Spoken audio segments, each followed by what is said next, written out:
पुत्र बर्बरीक हूं मैं।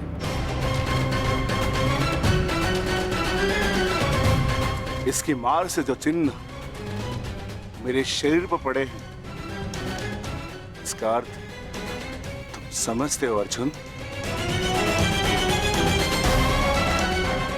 इसका अर्थ है कौरवों पर हमारी विजय तो निश्चित है अनुज।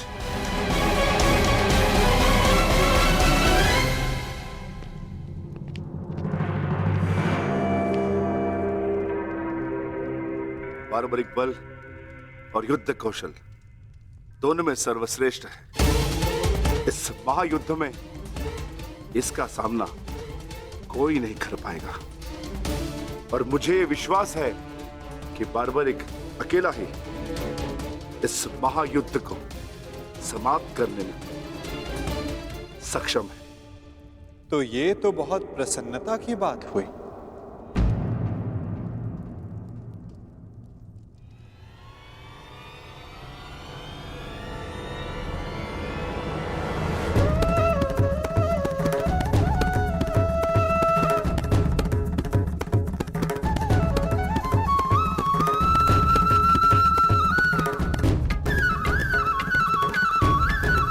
वासुदेव, ये मेरा पौत्र बार्बरिक है। बार्बरिक, ये मेरे भगवान कृष्ण।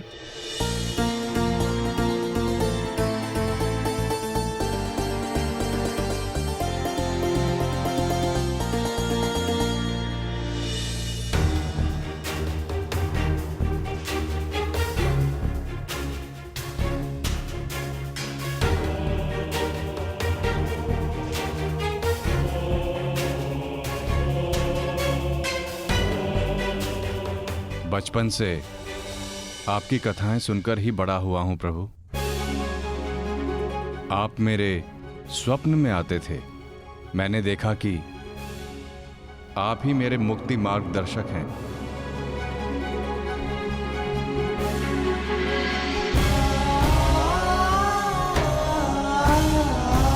आप ही मुझे मेरे परम लक्ष्य तक पहुंचाएंगे ना प्रभु?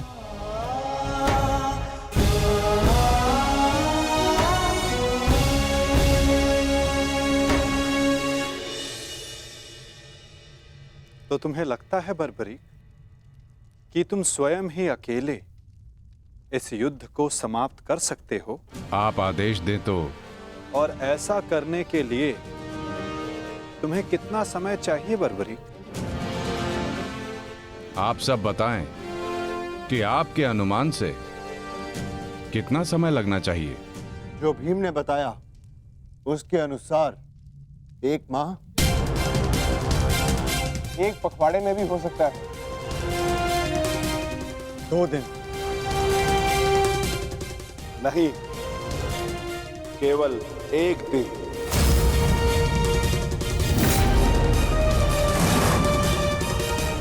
बताओ बार्बरिक, सही उत्तर क्या है? किसी का नहीं काकाश्री।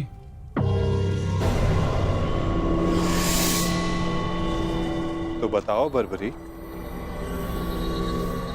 कितना समय लगेगा तुम्हें? केवल उतना जितना 3 बाणों का संधान करने में लगता है।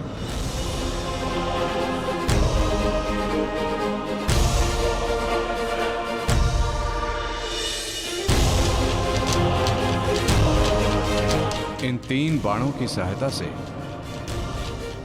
मैं इस युद्ध को 3 पल में समाप्त कर सकता हूं।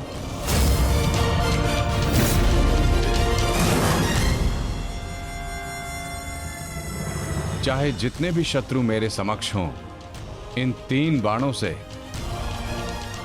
मैं सभी का नाश कर सकता हूं।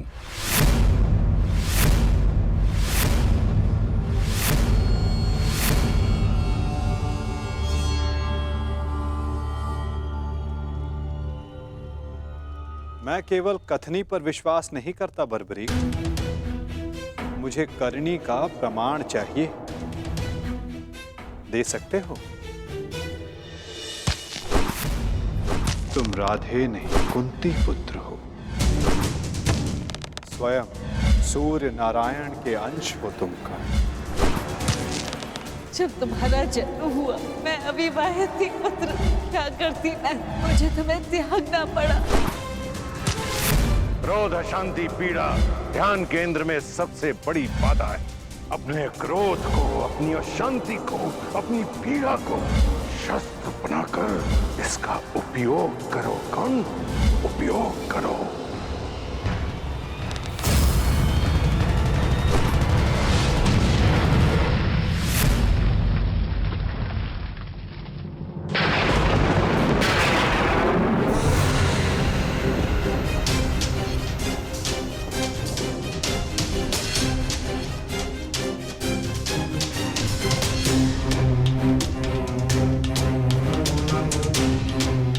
मैं इंद्र हूं, देवराज इंद्र। सूर्य को भी अपने नियंत्रण में कर सकता। तो तुम क्या हो? जितना भी अभ्यास करना है कर लो कर्ण, धनुष से बाण चला लो। हाल के बिना योद्धा को मरना ही होता है।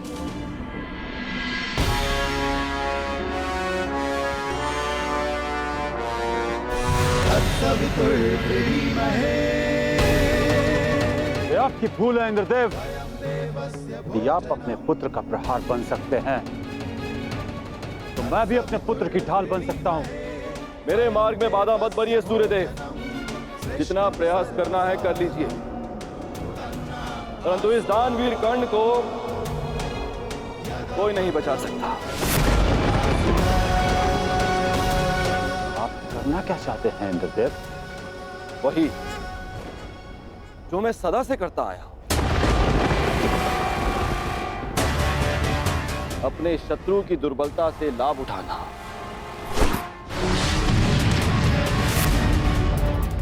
मैंने सुना है कि सूर्य उदय के समय यदि कर्ण से कोई दान मांगे तो वो अस्वीकार नहीं करता,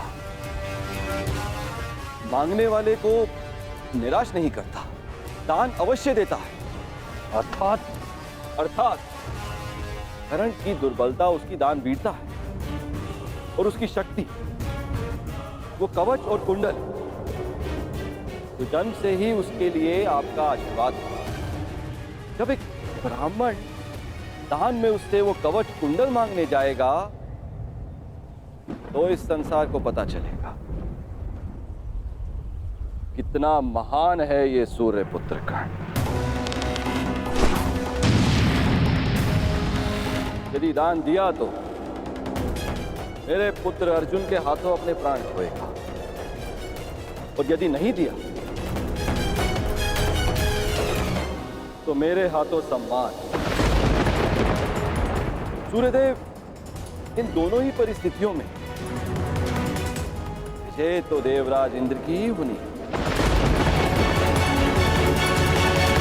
यह धर्म है इंद्रदेव। कवच और कुंडल कर्ण को उसके पिता का दिया हुआ उपहार है। यदि आपका पुत्र मेरे पुत्र को पराजित करने में असमर्थ है तो इस नाती आप एक बहुत ही नीच कार्य करेंगे। यह अनुचित है। इसमें अनुचित क्या है सूर्यदेव? आपने अपने पुत्र कर्ण की रक्षा के लिए उसे कुंडल और कवच दिए। मैं अपने पुत्र अर्जुन की रक्षा के लिए वो कुंडल और कवच छीन लेना चाहता हूं। मैं ऐसा कदापि होने नहीं दूंगा। वो तो आपकी क्षमता पर निर्भर करता है सूर्यदेव। आप जो करना चाहते हैं आप करने के लिए स्वतंत्र हैं, परंतु कल या तो आपका मान रहेगा या आपके पुत्र को आपका दिया हुआ उपहार। मेरा पुत्र है वो सूर्य पुत्र कर्ण। शीघ्र ही आपको अपनी भूल की अनुभूति हो जाएगी। कल प्रातः संसार पर सूर्य का प्रकाश पड़े या ना पड़े, परंतु ज्ञान का प्रकाश आपकी बुद्धि पर अवश्य पड़ेगा।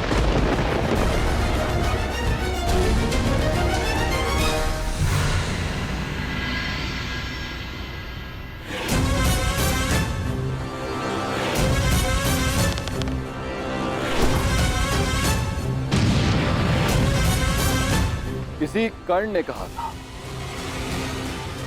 यह युद्ध एक यज्ञ है और यज्ञ को सफल बनाने के लिए त्याग और दान करना होता है। सूर्यदेव, तुम्हारे इस पुत्र कर्ण को अपने प्राणों का बलिदान देना होगा।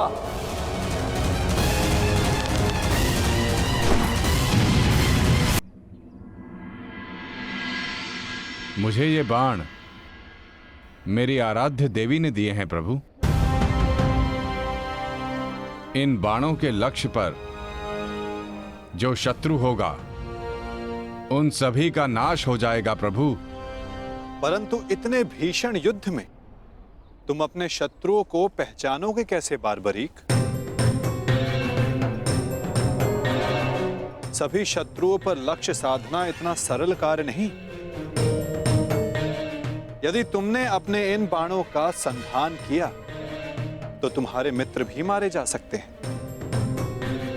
और वो निरपराध भी जो इस युद्ध में भाग नहीं ले रहे। इसलिए मुझे ये 3 बाण दिए गए हैं प्रभु। मेरे पहले बाण में भरी लाल भस्म मेरे सभी मित्रों और सहयोगियों को चिन्हित करेगी। मेरा दूसरा बाण उन सभी को चिन्हित करेगा जो इस युद्ध में भाग नहीं ले रहे या निष्पक्ष हैं।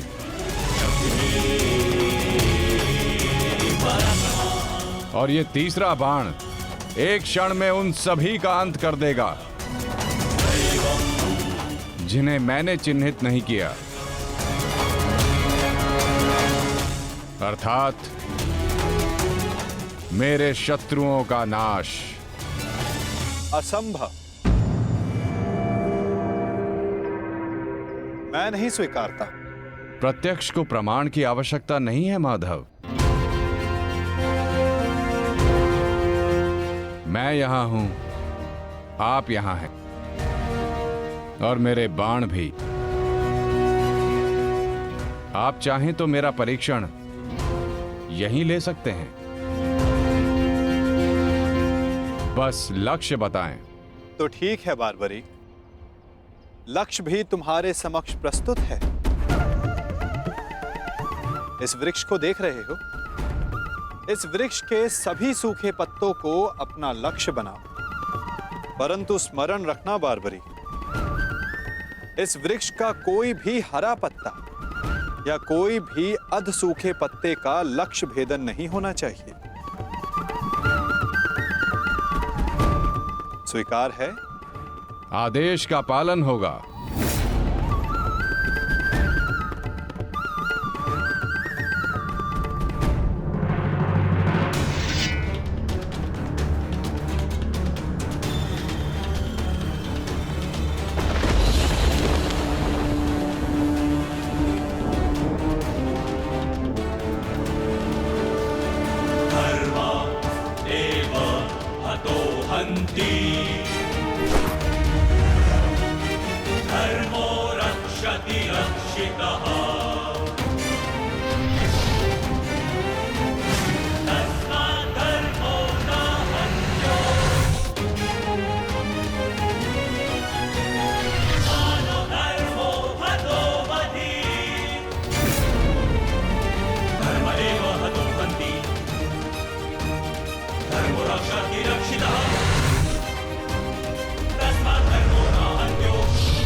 धर्मो हतो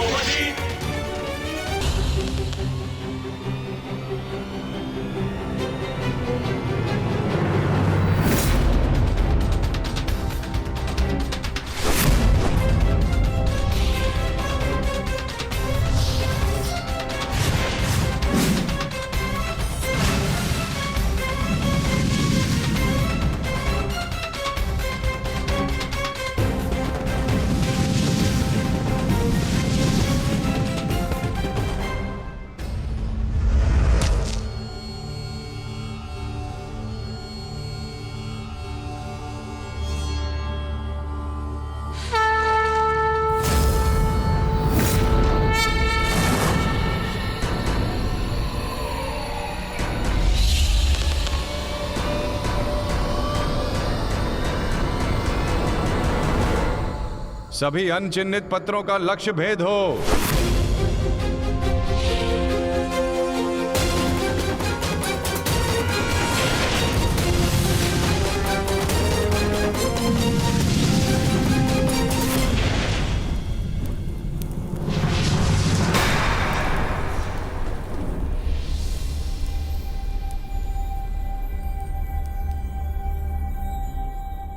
प्रतीत होता है कि कोई सूखा पत्ता शेष रह गया है बारबरीक। तुम असफल हुए। न मैं असफल हुआ हूं और ना मेरा तीर कोई लक्ष्य छोड़ेगा।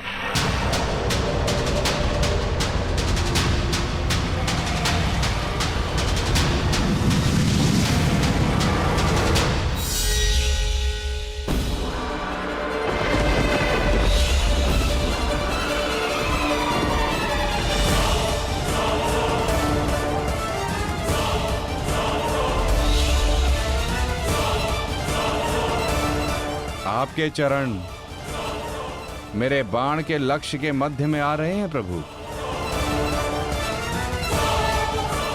आपसे निवेदन है कि आप अपने चरण हटाइए प्रभु, अन्यथा ये आपके चरण को भेद देगा। तो क्या ये बाण अपना लक्ष्य भेदने के लिए मेरे पांव पर आघात कर सकता है? जी प्रभु, शीघ्र अपने चरण हटाइए।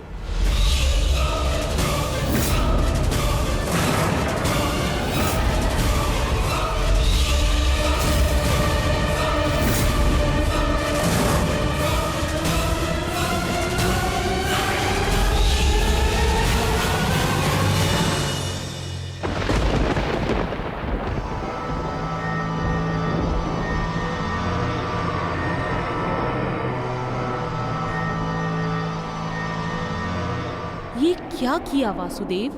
मेरा वरदान था कि ये बाण कभी लक्ष्य चूकेंगे नहीं। मैं वासुदेव आपके वरदान का मान अवश्य रखूंगा।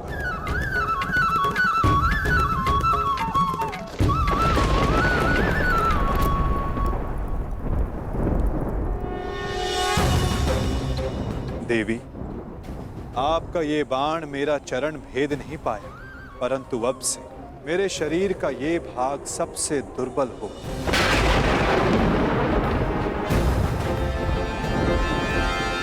और अब कोई भी बाण मेरे इस स्मरण स्थल को भेद पाएगा। ये मेरा वचन है देवी, और यही मेरे इस देह को त्यागने का कारण बनेगा।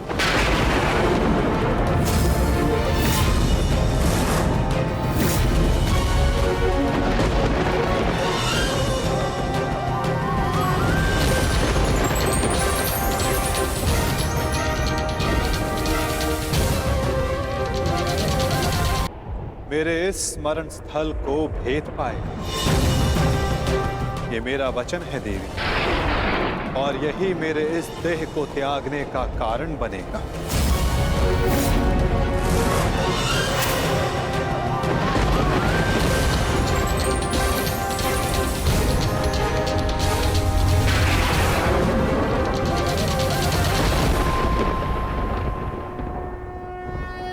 परंतु क्यों माता, आपने उस पत्ते पर पांव क्यों रखा? ऐसी क्या आवश्यकता थी आपको? मैंने जो किया उसकी आवश्यकता थी पार्थ, और अब जो मैं करने जा रहा हूं उसकी भी आवश्यकता है। परंतु मैं ऐसा करना नहीं चाहता था पार्थ। ये सत्य है कि बारबरीक के ये 3 बाण अमोघ हैं। ये हमारे लिए शुभ समाचार है ना माधव? हाँ, परंतु धर्म के लिए ये सबसे अशुभ समाचार है विकोदर।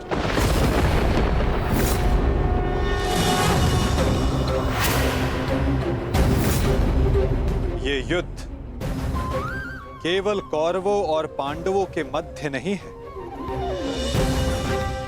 ये युद्ध धर्म और अधर्म के मध्य है। ये युद्ध पाप और प्रतिज्ञा के मध्य है। ये युद्ध श्राप और श्रापितों के मध्य है। और अब ये 3 बाण और इन बाणों का धारक बारबरीक हमारे लिए सबसे बड़ी समस्या बन चुका है।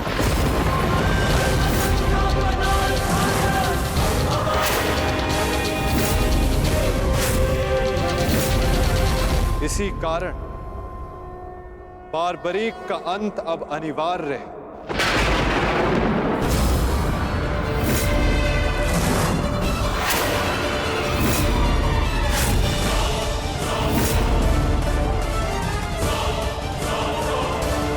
इसका वध अब अटल है।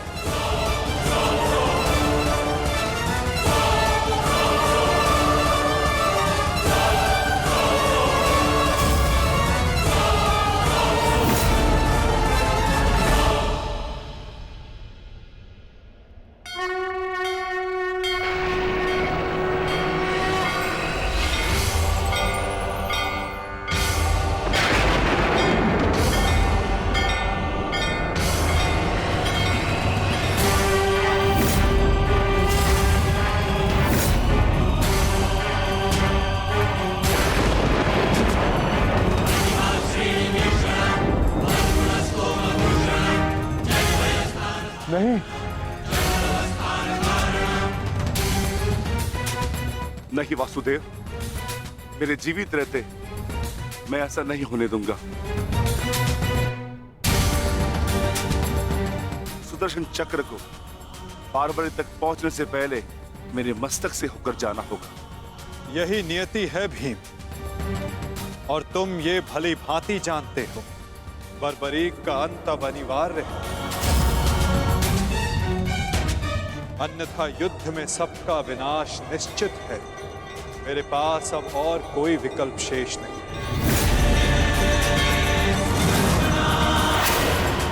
मुझे बारबरीक का अंत करना ही होगा।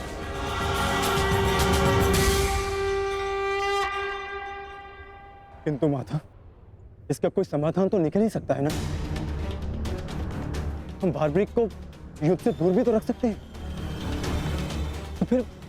तो फिर इसका अंत अनिवार्य क्यों?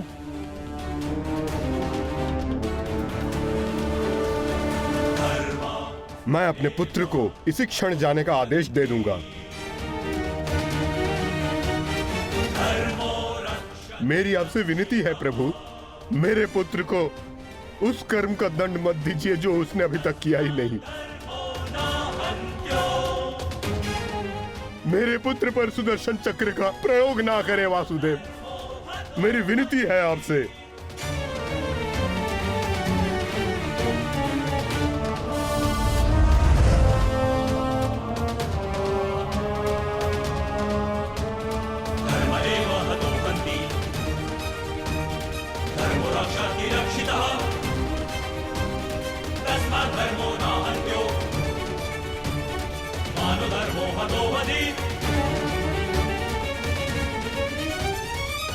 रुकिए पिताश्री।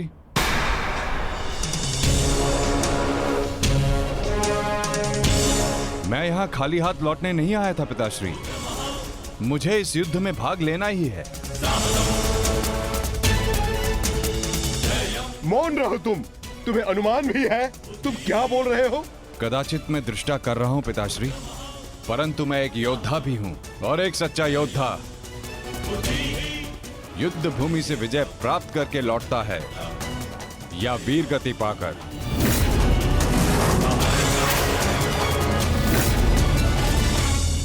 क्षमा कीजिएगा वासुदेव, परंतु युद्ध में बारबरीक के भाग लेने से हमें क्या हानि होगी? बारबरीक हमारे पक्ष से युद्ध करेगा, हानि तो केवल कौरवों को होगी वासुदेव। नहीं युधिष्ठिर, जो तुम्हें दिख रहा है वो सत्य नहीं है। क्यों बारबरीक, मैंने उचित कहा ना? मैं समझा नहीं वासुदेव। बारबरीक निश्चित रूप से हमारे पक्ष में लड़ेगा, तो इसमें क्या संदेह है? क्यों पौत्र? सत्य यह है कि मैं इस युद्ध में निर्बल पक्ष की ओर से भाग लूंगा।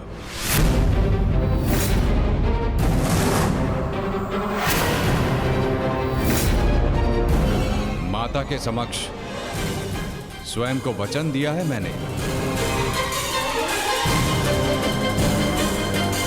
परंतु समस्या क्या है वासुदेव? ये तो स्पष्ट है कि हम पांडवों के पास 7 अक्षणीय सेना है और कौरव के पक्ष में 11 अक्षणीय सेना। कौरव के पक्ष में पितामह भीष्म और गुरु द्रोणाचार्य भी है। शक्ति गणना के अनुसार कौरव का पलड़ा हमसे अधिक भारी है, इसलिए बार्बरिक हमारे ही पक्ष में युद्ध लड़ेगा। विनाश तो होगा प्रभु, परंतु केवल कौरवों का। मैं आपको वचन देता हूं, मेरे परिवार को हानि पहुंचने से पूर्व मैं अपना शीर्ष आपके चरणों में रख दूंगा। तुम सत्य नहीं देख पा रहे हो वीर।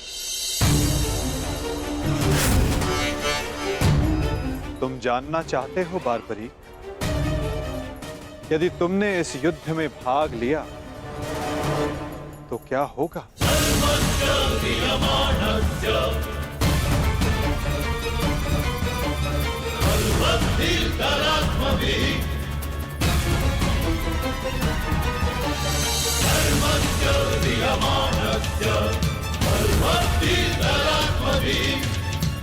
तो देखो,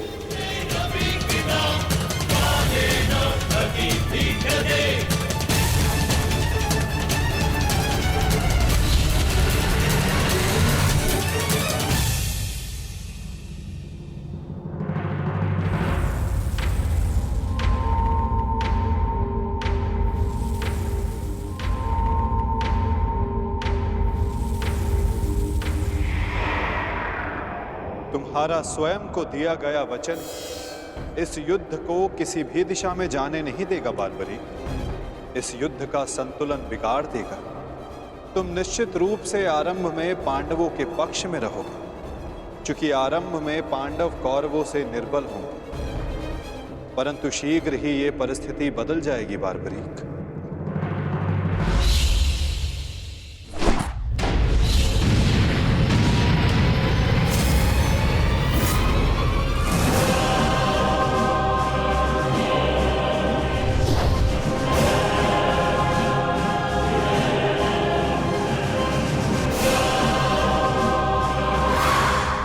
जब कौरवों का विनाश प्रारंभ होगा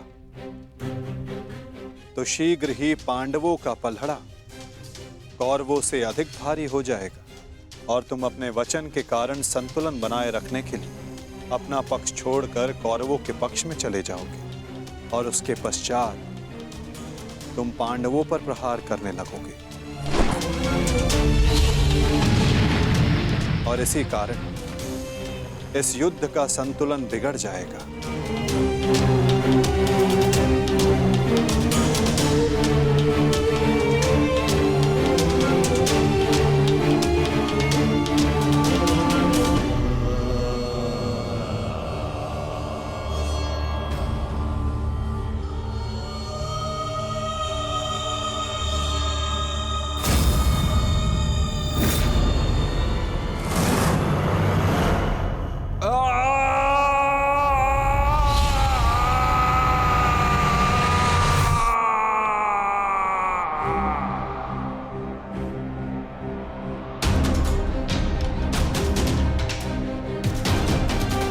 यही सत्य है बार्बरीक।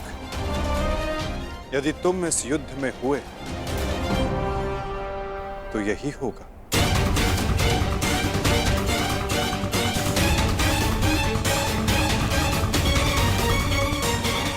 तो यही होगा। तो मैं क्या करूं प्रभु?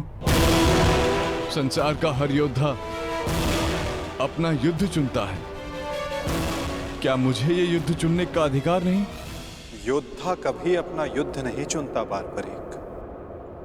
युद्ध अपना योद्धा चुनता है।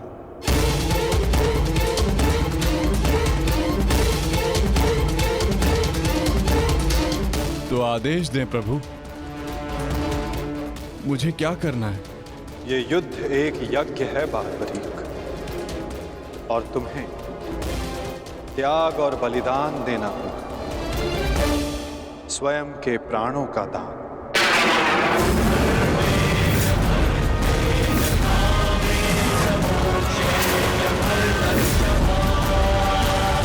नहीं पौत्र, नहीं। नहीं माता, आप ही कहते हैं ना प्रभु कि प्रत्येक मनुष्य के जीवन का कोई ना कोई लक्ष्य होता है। मेरी बस एक ही इच्छा थी कि मैं भी इस युद्ध में भाग लूं। मैं भी इस युद्ध को देखना चाहता था, इसका साक्षी बनना चाहता था। भगवान श्याम को अपना धर्म निभाते देखना चाहता था। क्या मेरी ये इच्छा अधूरी रह जाएगी? मैं वचन देता हूं बारबरीक, इस युद्ध का साक्षी बनने की तुम्हारी इच्छा मैं अवश्य पूर्ण करूंगा। यदि इस युद्ध में तुम मेरी सहायता करना चाहते हो बारबरीक, तो तुम्हें स्वयं को इस युद्ध से विरक्त करना होगा, और इसका केवल एक ही मार्ग है जो तुम भली भांति जानते हो।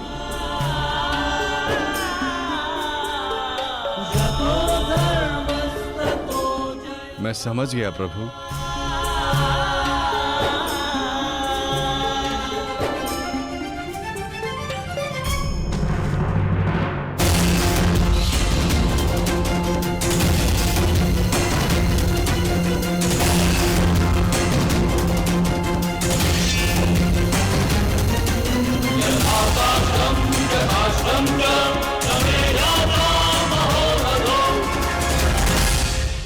मैं घटोत्कच पुत्र महाबली भीम पौत्र बर्बरीक स्वेच्छा से अपना शीश भगवान कृष्ण के चरणों में भेंट करता हूं।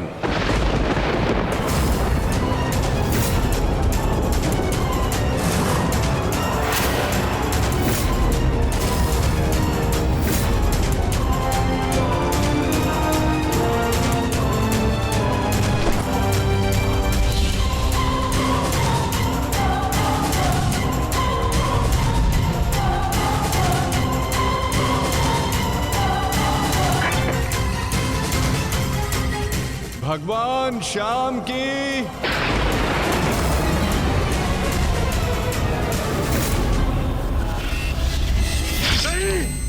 पुत्र बारबरीक,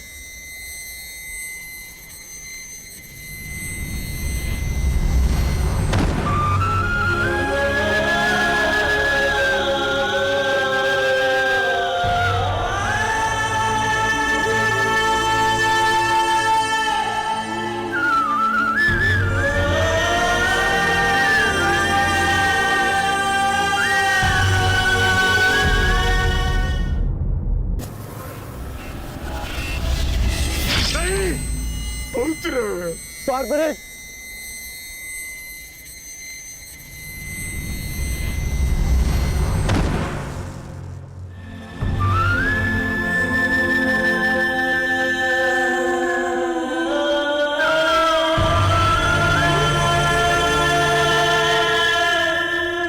मेरे पुत्र की कामना थी इस युद्ध का साक्षी बनने की, वो भी अधूरी रह गई।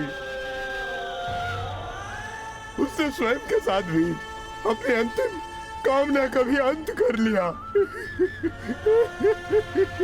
नहीं घटोत्कच, ये अंत नहीं, प्रारंभ है। बारबरीक की अंतिम इच्छा अवश्य पूर्ण होगी। श्री कृष्ण गोविंद हरे मुरारी, नाथ नारायण वासुदेवा,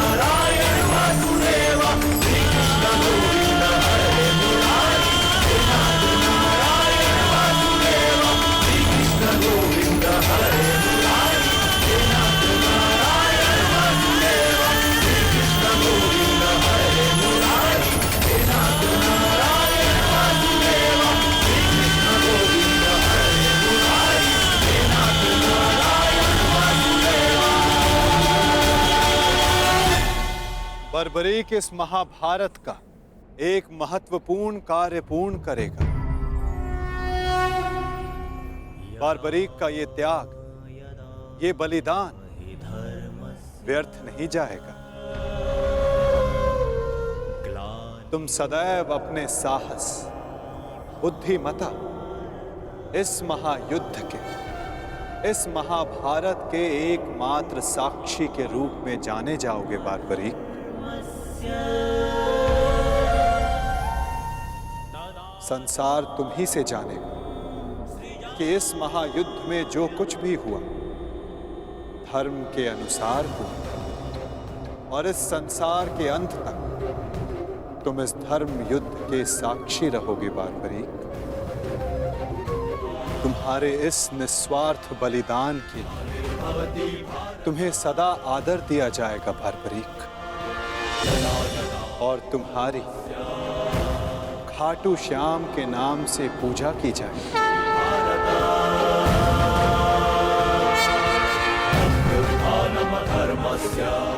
तुम हर उस निर्बल की सहायता करो जो तुम्हारे समक्ष सहायता मांगने आएगा। वीर बारबरीक, तुम अपने साहस के लिए जाने जाओगे, महाभारत के निर्णायक के रूप में जाने जाओगे, शीश दानी के रूप में जाने जाओगे।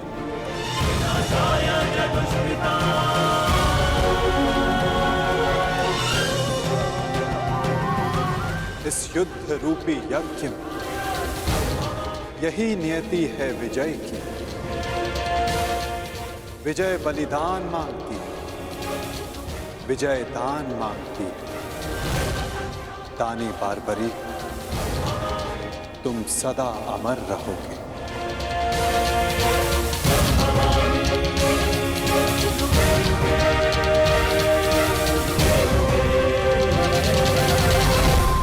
मेरे कवच और कुंडल क्या, प्राण भी मांगेगा तो मैं दे दूंगा।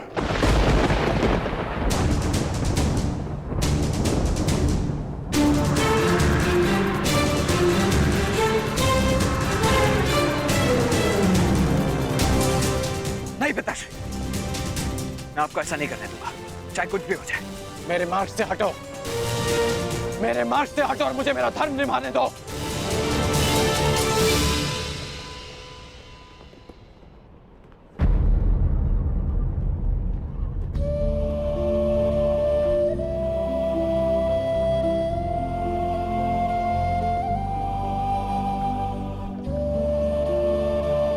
कदाचित स्वयं को सूत पुत्र सिद्ध करने का यही मार्ग है कि मैं सूर्य से मिले इस आशीर्वाद को स्वयं से सदा के लिए दूर कर दूं।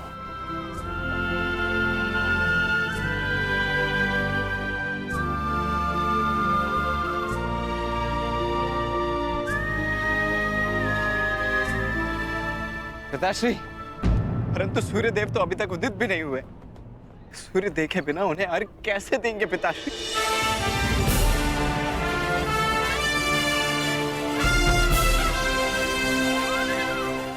सूर्य उदय होगा और उनका प्रकाश पहले से अधिक तीव्र होगा, क्योंकि उस प्रकाश में उनके पश्चाताप और खेद की ज्वाला सम्मिलित होगी।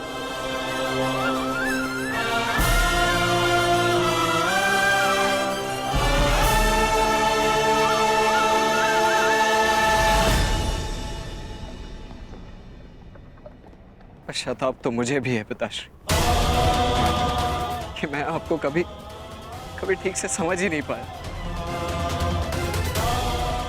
परंतु मैं आपको स्वयं के साथ ये अन्याय नहीं करने दूंगा। केवल एक ही व्यक्ति है जो इस अन्याय को होने से रोक सकता है। हाँ।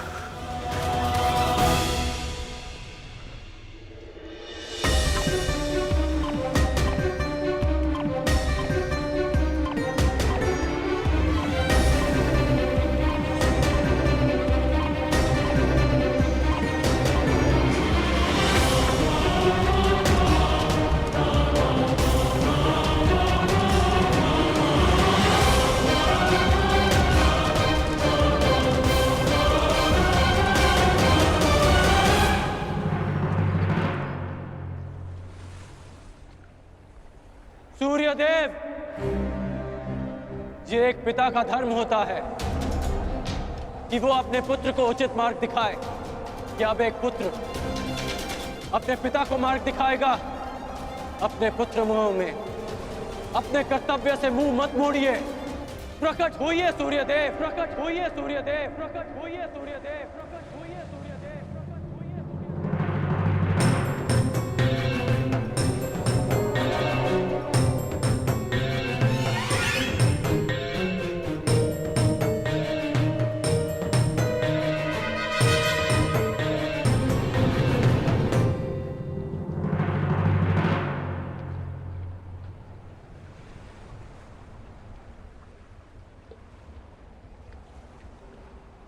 सूर्यदेव ने ना उदय होने का प्रण लिया है कर्ण।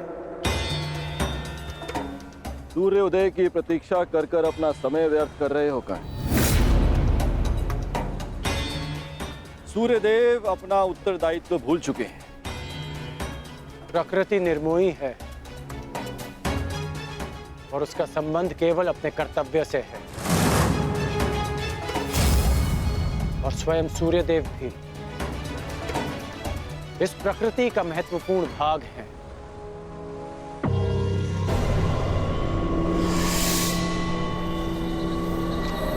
उन्हें आना होगा और आप जिस उद्देश्य से आए हैं, जिस दान की अपेक्षा से आए हैं, वो दान आपको अवश्य मिलेगा। इंद्रदेव।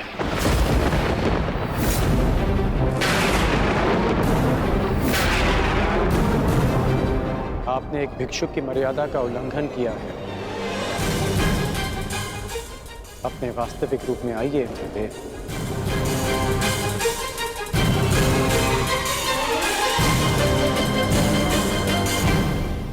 इसका अर्थ है कि सूर्यदेव ने तुम्हें पहले ही मेरे मंतव्य से अवगत करा दिया। परंतु आश्चर्य का, फिर भी तुम अर्घ देने, दान देने, भेंट देने चले आए अंगराज। सूर्यदेव ने वो किया जो एक पिता का धर्म होता है। आपने वो किया जो एक पिता का मोह होता है, और मैं वो करूंगा जो एक योद्धा का कर्तव्य होता है, वचन का पालन। और जब देवराज स्वयं भिक्षुक बनकर दान मांगने आए हैं, तो इस राधे के लिए इससे अधिक गर्व की बात और क्या हो सकती है? अद्भुत, बहुत अधिक आत्मविश्वास है तुम्हें तुमको। परंतु ज्ञात रहे, अति आत्मविश्वास नाश का कारण बन जाता है। विश्वास तो आप खो बैठे हैं कि जब तक मेरे पास कवच और कुंडल है, आपका पुत्र अर्जुन मुझे परास्त नहीं कर पाएगा। मेरे लिए यह गर्व की बात है कि अर्जुन मेरा सामना तब करेगा जब मेरे पास कोई सुरक्षा नहीं होगी। तभी मेरा वास्तविक कौशल उसके समक्ष आएगा। बहुत अहंकार है तुम्हें स्वयं पर अंगराज। भला मुझे किस बात का अहंकार होगा? कवच और कुंडल का? ये तो एक पुत्र को उसके पिता की ओर से एक सामान्य उपहार है। मेरा अभिमान, मेरा पराक्रम और कौशल है, जिसे अब आप भी देखेंगे और आपका पुत्र भी। मैं अपना कवच और कुंडल आपको प्रसन्नता से भेंट कर दूंगा, क्योंकि युद्ध में बने रहने के लिए मुझे इनकी आवश्यकता नहीं है। उसके लिए मेरा पराक्रम और मेरे गुरु का प्रशिक्षण ही पर्याप्त है। परंतु आपको दान लेने के लिए एक ब्राह्मण का रूप धारण करने की आवश्यकता नहीं थी। आपको देवराज होने की मर्यादा में रहना चाहिए था। मानता हूं कि मैंने पुत्र मोह में ऐसा किया, परंतु पुत्र मोह का अपराधी केवल मैं ही नहीं, कोई और भी है जो अपने कर्तव्य मार्ग से टिक रहा है। कदाचित तुम्हारे पिता आज उदय ना होकर तुम्हें दान नहीं करने देना चाहते। दान का वचन मेरा है, जिसे मैं पूर्ण करूंगा। और उदय होना सूर्यदेव का धर्म है। जब पुत्र अपना कर्तव्य निभा रहा है, तो तो एक पिता को भी अपना धर्म निभाना होगा। सूर्य देव को उदित होना होगा।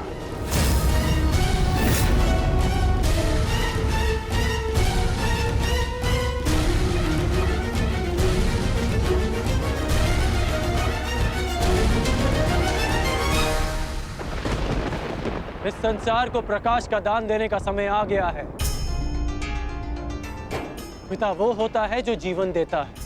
आप केवल कर्ण के पिता नहीं, इस जगत के पिता हैं। क्योंकि यह जगत आपके प्रकाश और ऊर्जा से जीवन पाता है। फिर आप ऐसा कैसे कर सकते हैं कि अपने एक पुत्र के हित के लिए अपनी सारी संतानों के प्रति आप अपना उत्तरदायित्व भूल जाएंगे? मैं जानता हूं कि आप केवल मेरी रक्षा करना चाहते हैं, परंतु स्मरण रहे सूर्यदेव कि एक श्रेष्ठ पिता वो नहीं होता जो अपने पुत्र के समक्ष ढाल बनकर खड़ा रहे, बल्कि एक श्रेष्ठ पिता वो होता है कि जो संसार के दिए घावों का सामना करने में अपने पुत्र को सक्षम बना।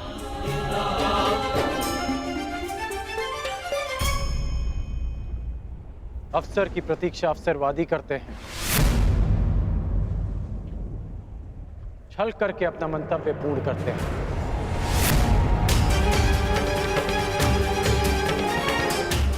परंतु वीर हर पल को अवसर बना देता है। जिस प्रकार सूर्य को छाया के लिए मेघों की आवश्यकता नहीं, उसी प्रकार इस सूर्य पुत्र को किसी कवच की आवश्यकता नहीं।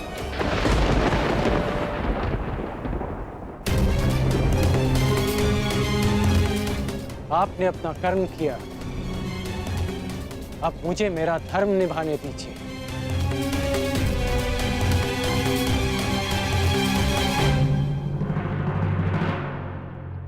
वासुदेव! वासुदेव! वासुदेव! क्या आप मुझे योग्य नहीं समझते कि मैं अपने जीवन का निर्णय स्वयं ले सकूं? अगर आपको मुझ पर विश्वास है तो ये निर्णय मुझे लेने दीजिए, ये दान मुझे देने दीजिए पिताश्री। क्या आप ये चाहते हैं कि इस युद्ध के पश्चात सारा संसार ये कहे कि कर्ण ने यह युद्ध अपने कौशल से नहीं, अपने पिता के दिए कवच के बल से जीता है?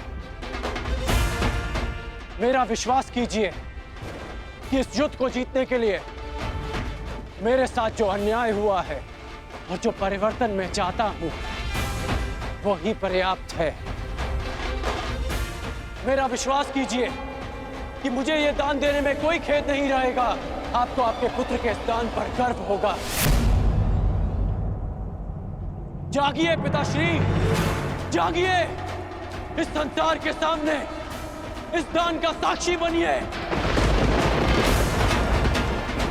मेरा आह्वान है कि आप उदित हो, उदित होइए पिताश्री।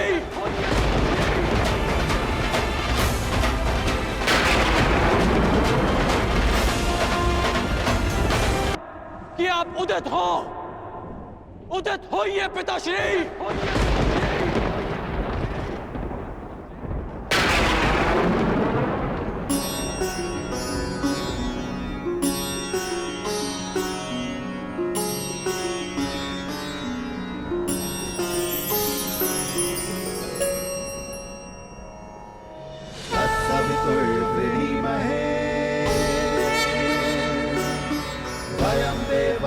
भोजनम् तत्सवितुर्वृणीमहे वयं देवस्य भोजनम् श्रेष्ठं सर्वसाधकं दूरं भगस्य धीमहि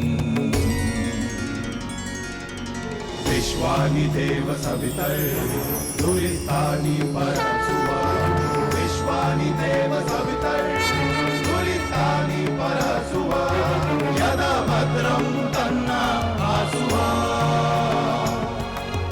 यदा भद्रं तन्ना आसुवा।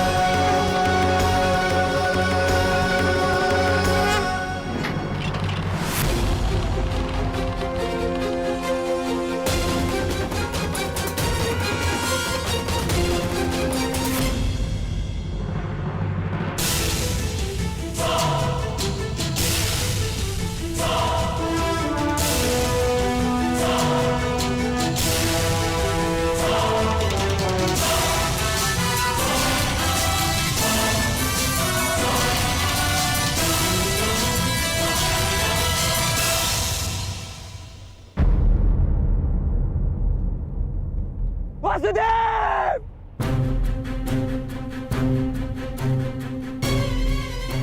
शत्रु पक्ष योद्धा होकर यहाँ क्या कर रहे हो?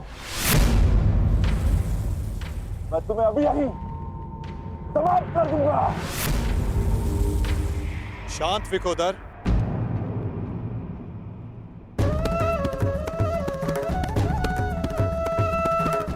अभी युद्ध प्रारंभ नहीं हुआ है और ना ही तुम्हें भान हुआ है कि मित्र कौन है और शत्रु कौन है।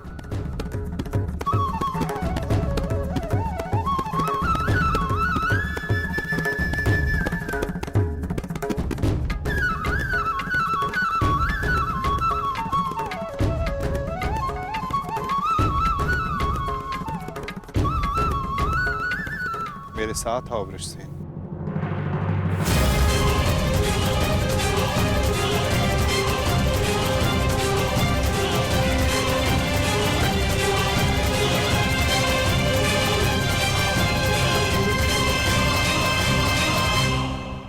कुछ कीजिए वासुदेव, मेरे पिताश्री।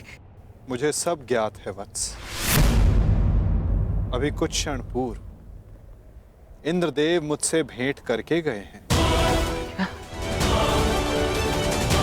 फिर भी आपने ऐसा होने दिया क्यों? माधव, इसका अर्थ वो ब्राह्मण स्वयं इंद्रदेव थे?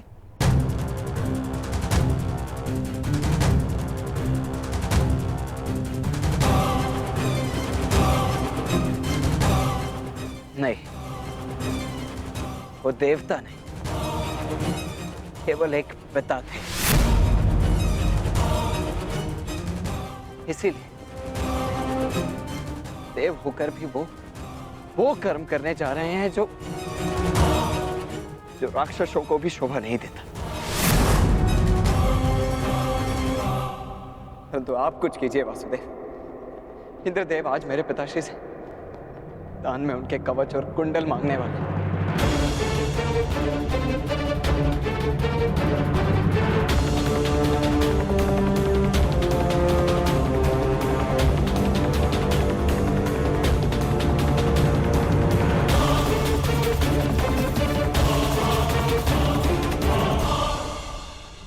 मेरे पिताश्री को ऐसा करने से रोक लीजिए,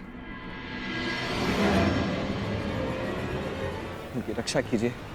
कौन थे अर्जुन? अंततः वो आपके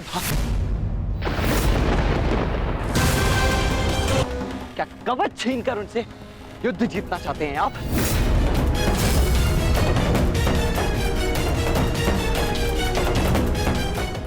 परंतु आपसे क्यों बात कर रहा हूं? आप ही के कारण तो ये सब हो रहा है।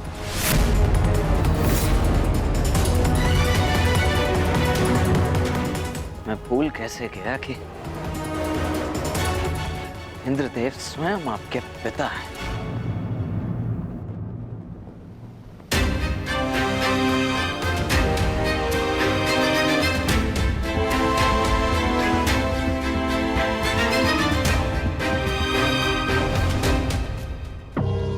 अवश्य आपने ही उन्हें ऐसा करने के लिए कहा होगा ताकि आप द्वंद्व में मेरे पिता को परास्त कर सकें। सावधान वृषसेन, तुम्हें आभास भी नहीं है कि तुम किसका अपमान कर रहे हो।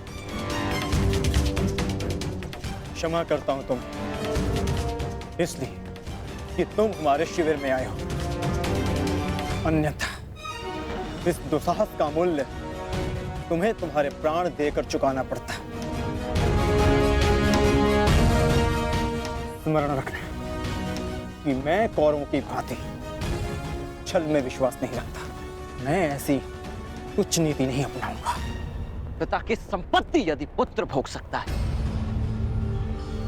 तो पिता के किए दुष्कर्म भी उसे भोगने पड़ते हैं। महारथी अर्जुन,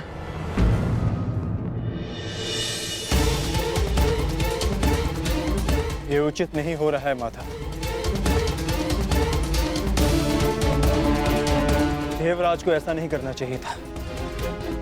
मुझे इसी क्षण पिताश्री को रोकना होगा।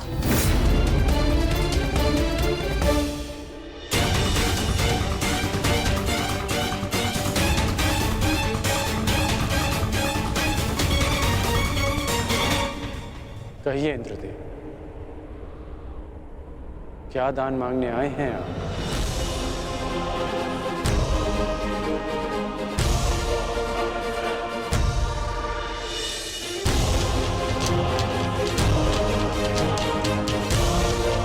क्या हुआ?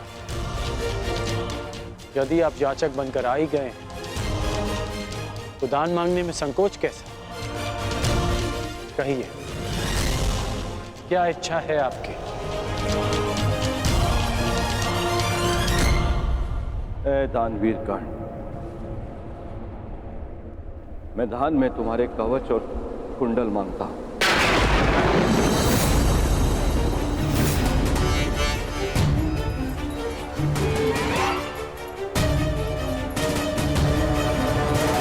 जो आज्ञा इंद्रदेव। आपने मुझसे दान नहीं मांगा, बल्कि मुझ पर उपकार किया है। एक सूत पुत्र के पास स्वर्ण कवच रहने का क्या लाभ?